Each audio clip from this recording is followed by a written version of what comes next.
This meeting's being recorded, by the way. But most of you all that know me know that I start and end on time. I'm Tammy Ford, in case you don't know. And then for those of you that we're in our second and third meeting of the day, it's great to see you all again. Just before we get started, I wanted to say that next week the Blount Partnership will be back and open. We would prefer you to call, but if you need to come by, our lobby will be open so you can come in and get suited up before you go to any other parts of our building. But we will be open next week. Also, today what we're going to do is Keely's going to talk about how to get your employees back into work. I'll go in the back.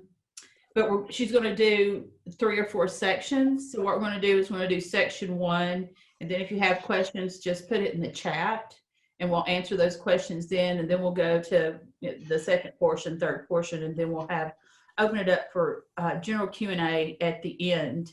And the reason I want you to do it in chat is because we are recording this, and it will be available tomorrow for others to listen. So I want them to get the benefit of what we're saying in chat. So I am muting everyone except for Keely, and then we'll go from there. So muting all, and then unmuting Keely. And did I mute myself? No. You're good. So I just want to say, Keely, thank you. You have been amazing over the last few weeks. I know you were doing all sorts of things. I know that you have not missed a beat. You have been in the office while you sent your workforce home. I know you've been dealing with the HR side of things. I know you've been dealing with the marketing part of things. I know that you have been working with small businesses, trying to get them up and online. And I wanted to just say thank you very much. Thank you. Oh, you're welcome. Yes, as Tammy said, my name is Keeli Boyce, and for those, I know most of everybody on here, for those that don't know me, I have, my background is HR, and I spent 20 years kind of everything HR, from recruiting to running businesses. I am a partner in Express Strategic Services, so we do HR and marketing consulting for businesses and kind of fill the gaps in the area. So Tammy had reached out last week, and she was just kind of asking me what we were doing in our own office, because as she said, I'm kind of, there's 2 of us in our office of 10 right now, and I sent everyone home and how we were integrating back in. And she said that the partnership was getting several questions from companies of how do we do this, and what can we do, what can we not do, and we get those questions as well. So I will say a couple of caveats. There's going to be a lot that depend on the size of your company. It's going to depend on, I know some of you all probably received the PPP, which, you want to bring employees back and pay employees at that point. So there'll be kind of some asterisks. So I want to hit the very, very highs, because I see from United Way, Jennifer, who has, less than 10 people. And then I see Catherine Dunlap, who is a part of the Clayton Homes Vanderbilt team, and they have thousands of people. So obviously very different companies, very different transitions. And I will say, as long as you're following the CDC guidelines, you can't get this wrong, which is the good news. There's not an easy black and white checkbox. Oh, we have to do this, we have to do this, we have to do this. And we have found that out through this whole entire COVID-19, right? That no company is the same, no employee is the same, no industry is the same. And we've all had to muddle through to the best of our ability and kind of lean on each other of best practices. So hopefully that's what I can bring today is just some kind of deep thinking as you are bringing back employees, and know that even though the governor is allowing businesses to open, it doesn't mean you have to open your doors. Like personally, we're downtown Maryville, we're right by Sullivan's. We are keeping our doors locked probably for at least the first 2 weeks of May. We're going to see how it goes. We don't get a lot of foot traffic anyway, but it's going to be by appointment only. And so those are the type of decisions that you'll have to think through. So I know that a lot of people are wanting to get out, right? I know some of you all are probably cooped up with kids and doing homeschool and trying to run a business and bringing people back. And it's just, it's been a lot. Or you may have had, you may have had to lay people off and when to bring them back. But just know that we're all ready to go, right? I mean, even I'm getting antsy about getting out in the community and going to dinner and seeing people. I feel like Zoom has become our new normal now, which I think that'll be great play in as we add a benefit later. But to not be able to hug Tammy Ford when we were seeing each other at least 3 times a week up until COVID, it kind of, everybody's itching to get out. But just know that if you're not ready for that and your business isn't ready to see a lot of people or to have a lot of customers in, that you get to make your own decision on that. So number one, again, as long as you're following the CDC guidelines, there is no right or wrong way to integrate. And as we go through this, kind of going back to the PPP, and I'm not the PPP expert, but the point of the PPP is to bring people back, to pay them, and to get the benefit of that and get that money forgiven. So as you integrate, that's probably something that you want to think through, is if you do have that PPP, even if you're not, so this is a question that we're getting. We're not really busy right now, but with a PPP, I really need to bring people back because that's the point of us having that loan. So think through some things that maybe either employees need to do training, maybe there's database cleanup, maybe there's phone calls, maybe there's just anything to get that employee back up and running. And you know what? And if they're only working 20 hours and you're paying them 40 hours, that's an option too. I think we got a shot in one arm, with unemployment and the extra benefits with that. And then we got a shot in the other arm with the PPP of bringing employees back to work. And it kind of all happened almost simultaneously.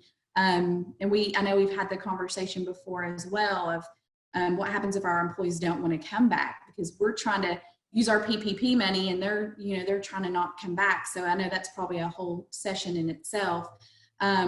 But think of things in your company, if you have to bring people back, think of things that they can do, such as training. Again, like I said, phone calls. I know, if you have, I see Joy and Jennifer, both of you have customers and clients that you can probably make phone calls to, just to say, hey, we're here thinking about you, anything like that. Definitely give them projects. Like, this is the time, I tell my team all the time, if you've got downtime, this is the time to think about, when we come out of this, what's this going to look like? What are processes and procedures that we've said we've always wanted to do, we've never been able to do them because we're busy? This is the time to kind of interject those things. And remember, even though we're opening, the governor wants us to telework as much as possible, at least for the first 14 to 28 days. So think about that as well. If you've got staff that have been at home, and I know not all industries are able to do that, right? If you're in the restaurant industry, you're not going to be able to telework. That just doesn't work. But if you do have people at home and they are teleworking, you don't have to bring them back. You can continue to let them telework. And so those are, again, some things to think about as far as telework. Again, different industries are doing different things. The restaurant and retail is 50% capacity. So again, if you're in those industries, you may not bring back full staff. So we've talked a lot to a lot of companies about kind of having, depending on how many employees you have, Group A, Group B, however many groups you need, Group C, Group D, and either get them on a rotation basis. So Group A works 1 week, Group B works 1 week. That kind of could fill the gaps on, not being more than 10 people. I know a lot of businesses, right, are going to have shared break rooms and stuff that they're asking to shut down. So it just minimizes the people minimizes us together as a group. Because we still have to practice social distancing, and we still have to have, no more than 10 people in a cluster, and there's still non-essential travel. We still have to do all of those things. And so maybe think about, having different teams. I know that some groups talked about, we got a team that works Monday, Wednesday, and Friday. We got a team that works Tuesday and Thursday. Some, again, is going to have more people than that. You may have to have multiple teams, but those are kind of some options of bringing people back. So one, you kind of just need to establish either in your head or on paper, like, what does that look like? How many staff do I have? Do I want to bring them back now? Do I want to do A, B, C, teams? Do I want to do 1 week and then another week? You need to figure all that out first, and then you need to communicate that to your people. And don't leave it open-ended of, well, we might do this and we might do this. You have to have a plan. And that's been really the hardest thing through COVID, right? It's been hard to have a plan, because it's like, when you have a plan, and about 7 minutes later, something else is going to happen. You're going to have a new plan. So it is definitely a flexible environment for sure. But just kind of keep those things in mind. And communication to your employees are very, very important. They're feeling the stress just like we are as managers and business owners and CEOs. They're feeling they're not sure, do they go back? Maybe they have people in their own four walls that could be, their immune system is compromised and they're not comfortable. That's the one thing with HR, I kind of laugh and I said, I feel like during COVID, all HR roles has kind of been thrown out the window, because HR is very boxy. Like, we have a PTO policy and we have this policy. And I feel like more than ever, we need to be very flexible and understanding during this time. Now, can it last forever? No. But right now, when what we're hearing out in not just the community, but in the US, of, oh, we're going to have a second wave of this. Oh, it's going to get worse before it gets better. Oh, we think it's better and it's not. And people are really scared, and we have to take that into consideration. And if you're able to telework, then the governor says, continue what you're doing. And if you're not skipping a beat, I say, don't mess with if something's not broken. I think there's a difference in, hey, we're doing everything right and we're still running our business. And hey, there's a lack of communication because we're apart. Because most of us have been apart for about a month now. And so once you kind of get that plan together, again, communicate to your employees. I would say that is so important. Let them know a schedule. Ask them, how they're feeling. Do they want to come back? I think that's really going to guide your process. But keep in mind, there's not a right or wrong answer as long as we're following the CDC guidelines. And so, I think I'm going to head into, is there any questions, Tammy, you want to jump into that? Because I'm going to head into some workplace. So I'll wait to see if there's any questions. I have two, just thinking, what about taking people's temperature? I'm talking about that next. That's my workplace safety. We'll let you, okay. And are you going to address high risk anymore? Yes. Okay. Then I won't. Yep. I'll just hush up. Does anybody have any questions? If so, make sure you type it into chat. That way I can read it and Keely can reply, and then we'll be good to go. No questions? Okay. And to kind of, that was kind of a perfect lead in, Tammy, to talk about some workplace safety. So we do have, or you may have employees that their immune system's compromised. They don't feel comfortable coming back. So now you kind of go into medical mode, right? So we're business owners. We're trying to run a business. Now it's, how do we bring people back safely? And I think we all know the regular stuff. Have hand sanitizer everywhere. Make sure there's soap in the bathrooms, and we got some Clorox wipes, and just we can clean and be safe there. But think about, PPE. And I know a lot of, when you work in an office, you don't think about that. You don't think about wearing masks, and you don't think about, I know some people are for gloves and some people are against gloves, but, when we're in an office atmosphere, some people have offices, like I share a big room with another person, but then I have 6 that's kind of in a bullpen area on top of each other. And so I have to think about, what are measurements that we can take as the employer to make our people feel safe. And so I know several, I would almost say 98% of my clients are doing temperatures. We've had some of the clients call back and say, well, the employees don't want me to take their temperature. Can we do that? Because they'll say, oh, you can't do that. Absolutely, 100%. And you can deny someone in your building. And that could be a vendor, a client, a patient, whoever that's walking in your building. You can deny access to your building if they are not willing to take their temperature. And of course, right now, if it's over 100.4, that's the CDC guidelines, that's considered a fever. Now, I will caution, just because somebody has a fever does not mean they have COVID-19.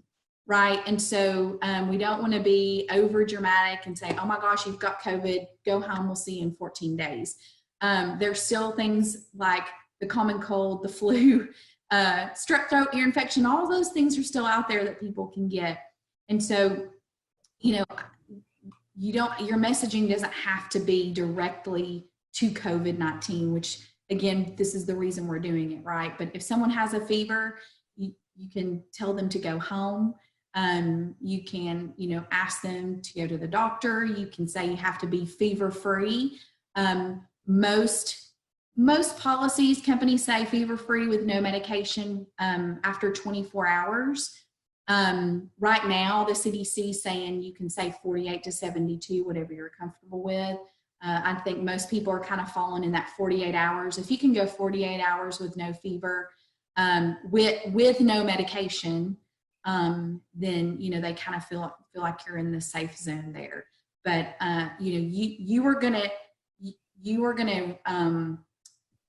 you need to tell the expectations to whomever that is, right? Of what you're going to require coming in. If you say you have to wear a mask, okay, are you going to provide those, or does your employees need to provide those? Are you going to take temperatures? Then you need to be consistent with that. You need to do temperatures. Even if they leave for lunch and come back, you can take their temperature every single time they walk through your threshold of your doors. Again, gloves, that I know people are split on that on gloves, so I'll just leave the glove thing out there for you all to decide. But kind of think through all those things and communicate that to your employees. Communicate that if you're expecting. So if I'm going to go to the chamber because I'm a chamber member and I need to talk to Tammy, have they put out expectations of what I can expect when I walk in their 4 walls? Is she going to take my temperature? Is she going to do this? Do I need to stay, when I walk in that building, are there areas where I need to stay 6 feet apart? Do we have to stay in one room and not walk through the building? So I know that the chamber, they are communicating that as a business through their social media. So you all need to think about that too. Are you going to lock the doors? Are you going to let people in? And all that needs to be communicated to not only your employees, but to anyone walking in or potentially walking in your building. But I think the temperatures have been a big hot topic. I will say some people don't like it. The employees, some of them just don't, but that's going to be something that you'll have to decide, what's best for your business. But I will say be consistent. Like, don't take the temperature one day and then you're not consistent with it, and then on a Friday you decide, oh, we're going to take everybody's temperature today. I know it's a pain right now because we've got so much going on to think, oh my goodness, so-and-so has walked in. And a lot of people have asked, we can't even find anything, to use because you can't get it on Amazon. I know Walmart's pretty much stocking up now after a few weeks on a regular basis, but I would stay away from the ones that go inside the ear, because you have to, it's just dirty, and you have to get those little plastic things. There's just one more thing. So I've seen some, that scroll over their head, and I've seen the lasers. That's what people are getting off of Amazon, employers that I've been working with, the clients I've been working with. They just do where you just stick it this far and it clicks and tells the temperature. So, but again, I think with the workplace safety, be consistent and set the expectations of what you're going to do. And then remember, and this has kind of been forgotten about, but remember that there is the FFCRA that's out there that everybody has to comply with. And if you're under 50 employees, you don't have to comply with the portion that that has to deal with childcare and schools being closed. But with the FFCRA, that also allows employees, if they do happen to get sick with COVID, or someone in their home gets sick with COVID, it allows them to have 80 hours of paid time through the CARES Act, the FFCRA. So that, again, that came out and that was real strong in the beginning, and all this other stuff has happened, and the PPP and all these loans, but there still is the FFCRA. And I will say, this is where you have to be really flexible. If somebody comes up to you and says they're not feeling well, they're sick, their spouse has been sick. I know we all have PTO policies. We all have, I know some people are on point systems, but I think that this is almost the time to where you almost have to, kind of just not look at those right now. Because if someone's not feeling well, you have to protect the greater good. And we don't know where everybody's going. It's much easier in this time when everything's closed because they can't go anywhere. But now restaurants are opening up. There's retail that's opening up. I mean, somebody said they went to Home Goods yesterday, and there was a line all the way down the sidewalk to get into Home Goods here in Maryville. So people are out. They're out and about, and we've got to make sure that we keep the greater good of your people safe. So Keeli, before we move off the temperature taking thing, one question that came in was, can employees take their temperature at home before coming into the office, or do you as an employer need to be the one to take it? I feel like the employer needs to be the one to take it. I will say that some of them have asked to use their own temperature bobber, whatever you call them, the thermometers. But they've asked to use their own, which is fine, because especially the ones that are in your ear, or maybe even strolling on the head. If you're not wiping those down really good, people are handling those. But me personally, and I don't. To answer the question, I don't think there's a right or wrong answer to that. I think it's going to be employer preference. I like to see it myself, because if an employee does have, even if it's 100.4 or 100.5, but they're coming to work, are they going to really tell you?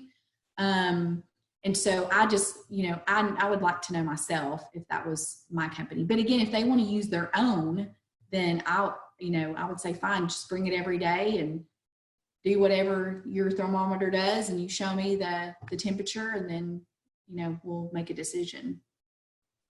And then here is just really just kind of a reinforcement of what you said. And this is from Cassie Brown. One of the hardest decisions that will need to be made as employers start opening is what they will do if someone does refuse to have their temperature taken, and or just refuses to come back to work.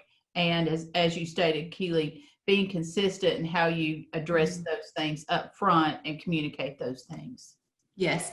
And I would say, if somebody, that was a hot topic on one of our other calls a couple of weeks ago, is, what if you call somebody to come back, they're on unemployment, and you call them to come back to work, and they're just like, no, I'm not coming back. I think you can ask some questions there. Is it that they don't want to come back because they don't want to come back to work, or are they truly compromised? And if you know your people, especially if you're smaller, you're going to kind of know that anyway. You're going to know who's in their home. Are they taking care of an elderly, parent, grandparent or something, or they have to go, maybe that person doesn't live with them, but they have to go see them so many times a week to take care of them. And those, again, you just have to be consistent. I think those are kind of one-off. And if somebody doesn't want to come to work, thank you for the state of Tennessee, for Bill Lee put this out there. It was asked to him, if somebody does not want to go to work, do they still qualify for unemployment because if they're not comfortable? And he said yes. So he has put that out for all of the Tennesseans, that if you're not comfortable to go to work due to COVID-19, then you are still eligible for unemployment. That to me just opens up. I mean, I'm not saying there's a group of people that need to be uncomfortable about going back because of compromised immune systems or whatever. But to me, that just opens up a whole ton of folks that's going to go, well, I'm worried about going back to work and what's going to happen. But I guess that's another discussion. Mm-hmm. Yeah, and if they choose not to come back, this is not family medical leave, and if they're not under the FFCRA, there's a couple of stipulations with that on the leave. Now remember, if they telework, if they are able to telework, then they don't qualify for the FFCRA. But assuming those little caveats of a family medical leave that does not apply, you do not have to hold their spot. And I think that's when an honest conversation needs to be had of, when you're ready to come back, because COVID-19, from what we understand, is not going to go away. It may be like the flu, or I still know there's questions on that, but we can't be hunkered down forever. So you could easily say, when you're ready to come back, reach out to us, and if we have a spot open and we have a position open, then we'll have a discussion at that point. But you shouldn't have to hold on to an employee's position for 13, 16, 18, 20 weeks because they're not comfortable. Because we still have a business to run. And we still have to make money so our other employees, families are taken care of, right? And so again, it's a balance. And some of these are a harder balance than others. Any other questions on safety? And I would make sure, one other thing, set the expectation, and I can't stress that enough. I think if you set the expectation of we're going to take your temperature and we're going to do X, Y, and Z, it's a lot easier versus somebody showing up one day for their first day back at work and they're like, oh wait, what? I've got to do this. And I know some employers want to ask questions, and that's fine. You can say, have you been to a hotspot area? Have you traveled outside of the US? Have you traveled outside of the state of Tennessee? Have you traveled? You can ask those questions. Just be consistent and let them know that if you ask them every day or every Monday after the weekend, that's going to be the big thing, especially when things start opening up. You can ask that, but just don't pick and choose who you ask that to. I heard that there are staffing companies that are actually putting temperature takers into businesses. Is that correct? That is true. So our sister company, Express Employment Professionals, that's our sister company that we use for staffing because we don't do the actual placements, but they have received a lot of job orders specifically just to clean, just to wipe down, door handles and wipe down desks and phones while people are working, and for temperature takers. And sometimes they'll go out to companies 3 times a day, especially have the different shifts, production lines, and manufacturing companies. They'll go out 3 times a day and take temperatures. So that's always an option if you want a third party to do that. So you are kind of out of that, and you can just say, do they pass this test, yes or no? Then absolutely, there's companies, again, Express Employment is one of them that's putting people to work that way. Okay. Anything else on safety?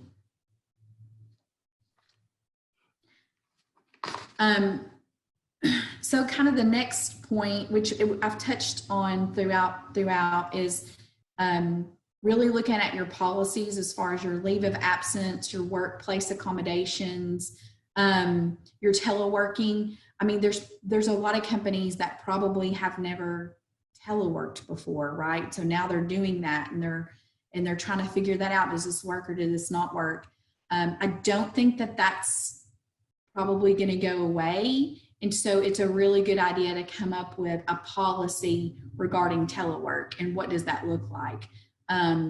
You know, like I'll just be honest, you know, for our group right now, we have deadlines and jobs and they just go do it. I don't say, did you work between 8 and 5? And, you know, there's a lot less control that we have as owners and managers, right? When people are teleworking. And my number one, and Melissa Hodges, you'll see her picture of her and her kids. So she's my business partner on the marketing side. And she knows my eye twitches when like I'll see the employees and I think they're working, and it could be my employees on my team. And then they pop in on Facebook and they're like, oh, look, I'm doing this, or, oh, I'm helping my kid with homework. And then, you know, we want to sit there and be like, oh my gosh, we have this deadline. You're supposed to be doing this. And so there's a lot of flexibility and that we have to give. But I think a good telework policy moving forward probably needs to be set. I know, you know, I'm on the HR committee at United Way with Jennifer Wackerhagen, and you know, they just went through that of we don't see it going away in the near future for them. And so what does that look like? What's a true policy and true expectations? And then again, making sure that your employees know where you're going to be flexible and where you aren't. Again, a lot of industries are different. Restaurant business, you can't have people sit at home. If you're in the restaurant business, you're going to have to, or retail, you're going to have people there working the store. Does anybody have any specific questions on policies or what issues could pop up with, or maybe you have had issues pop up with telework or PTO? So would you suggest that if you have folks that are their immune system's compromised, do you suggest that they telework if possible, or is it, you know, good enough to just keep them quarantined into a specific area? I think that would depend on how the person was comfortable.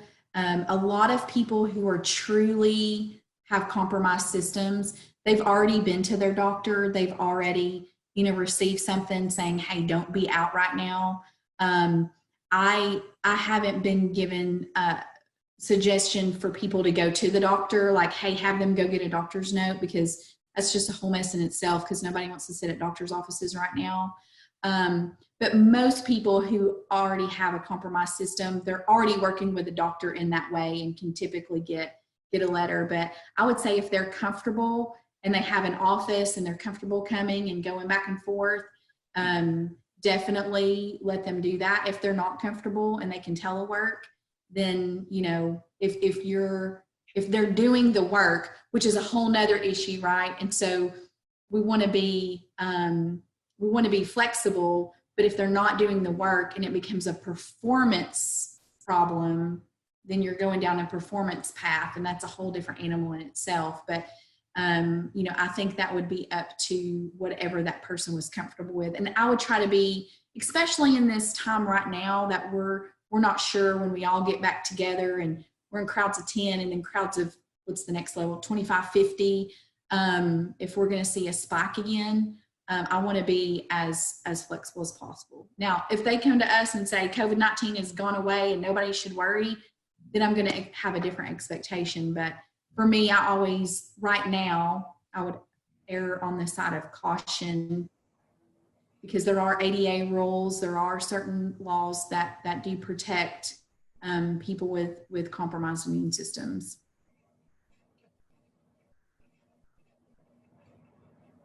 Any other questions? The last, kind of my last thing is really to touch on really quickly on employee morale. And again, everybody's feeling the pressure, and everybody's, you know, do we come back to work? Do we not come back to work? I cannot stress enough to kind of go back what I said is follow the CDC guidelines, do what makes you, the owner, comfortable, your employees comfortable, set the expectations and communicate that. That being said, I do feel like within your four walls of your employees, we do have a social responsibility to each other. Meaning if I have an employee that their system's compromised and they're willing to come into work, but I have another employee that is not afraid of anything and they're out beat bopping around, like we have our social responsibility to each other to follow those guidelines of social distancing, to follow the guidelines of no more than 10 people gatherings. You know, I don't think any churches around here are opening up soon, but that's going to be the next thing. That was a client was worried about, hey, so-and-so goes to a church of, you know, 500 people, and then they're coming into work. And I think, well, again, churches are closed, so it doesn't matter. That is a moot point now, but I think all of those things are okay if we're following the CDC guidelines. But if we know of a coworker that they're either compromised or someone in their home is, then I feel like it's very gray, and it's going to be very hard to make a policy on this, but that's kind of where the employee morale and the camaraderie comes in, is that you would hope, and I would hope, and I've told my employees this several times over the past week or two, is I hope that we like each other and or love each other enough that we're a family, that we're going to basically say where we're going and what we're doing. And if you have gone somewhere that is a hot spot and you come back, that you would at least have a conversation with me to say, I've been here. I don't know if I should come into work, and let's work something out. But I do feel like in your own business, you have a social responsibility to each other. You know, that kind of that camaraderie and the employee morale.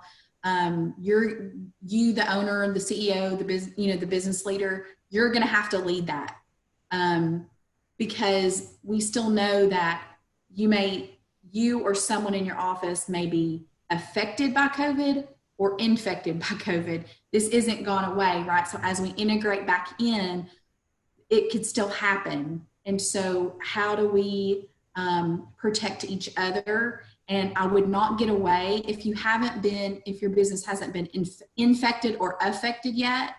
Number one, that's amazing, but don't get away from the fact of have a policy and a procedure in place when it does, or if it does happen.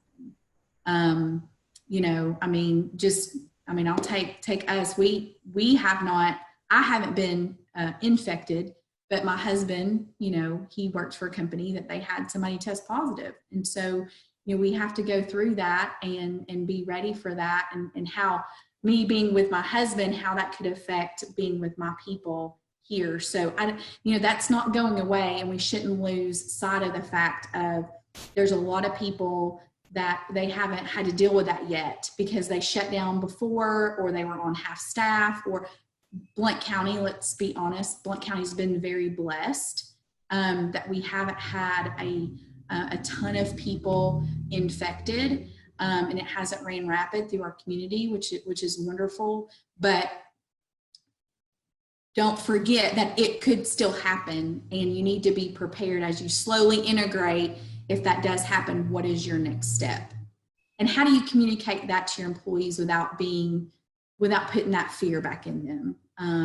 That's where you have to be that steady Eddie, and you have to be, the one that's not dramatic, and you want to go through the steps of, okay, we're going to do this and this and this and this, and make sure that they understand that you're protecting all of them.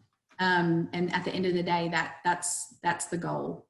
And I know that's easier for some than others. I mean, again, we have companies on here that are very, very small with less than 10 employees. And then we have some on here that you're going to be over 50, over 100, and over 500. So some of these things are easier for some than others. But just remember, COVID-19 hasn't gone away, and be prepared. Have a plan of if that comes back, either with one of your employees or a spouse or a child, or however that comes into play.